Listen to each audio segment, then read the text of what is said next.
হবিগঞ্জের সংঘর্ষের জোরে এবার এনসিপির মুখ্য সমন্বয়ক নাসির উদ্দিন পাটোয়ারি ও উত্তরাঞ্চলের মুখ্য সংগঠক সার্জিস আলম সহ ৫০ জনের বিরুদ্ধে হত্যাচেষ্টা, হামলা ও ছিনতাইয়ের মামলা করেছে ছাত্রদল। একই ঘটনায় এর আগে ছাত্রদলের নেতাকর্মীদের বিরুদ্ধেও মামলা করেছিল এনসিপি। হবিগঞ্জের রাজনৈতিক উত্তেজনা আরও তীব্র হয়েছে। এবার জাতীয় নাগরিক পার্টি বা এনসিপির কেন্দ্রীয় মুখ্য সমন্বয়ক নাসির উদ্দিন পাটোয়ারি এবং উত্তরাঞ্চলের মুখ্য সংগঠক সার্জিস আলম সহ ৫০ জনের বিরুদ্ধে হত্যাচেষ্টা, হামলা, ভাঙচুর ও ছিনতাইয়ের অভিযোগে মামলা দায়ের করেছে ছাত্রদল। বৃহস্পতিবার রাতে হবিগঞ্জ সদর মডেল থানার মামলাটি করেন জেলা ছাত্রদলের যুগ্ম সাধারণ সম্পাদক ইকবাল হোসেন রুকন। মামলায় ১০ জনের নাম উল্লেখ করা হয়েছে এবং অজ্ঞাতনামা আরও ৪০ জনকে আসামি করা হয়েছে।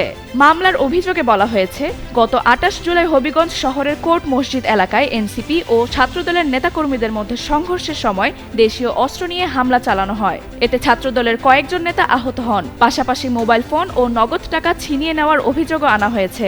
ছাত্র দলের দাবি, কেন্দ্রীয় কর্মসূচির অংশ হিসেবে তারা শহীদ রিপন শীলের পরিবারের সঙ্গে দেখা করতে গেলে তাদের উপর হামলা চালানো হয়। অন্যদিকে একই ঘটনাকে ঘিরে এর আগেই এনসিপিও ছাত্র দলের নেতাকর্মীদের বিরুদ্ধে মামলা করেছে।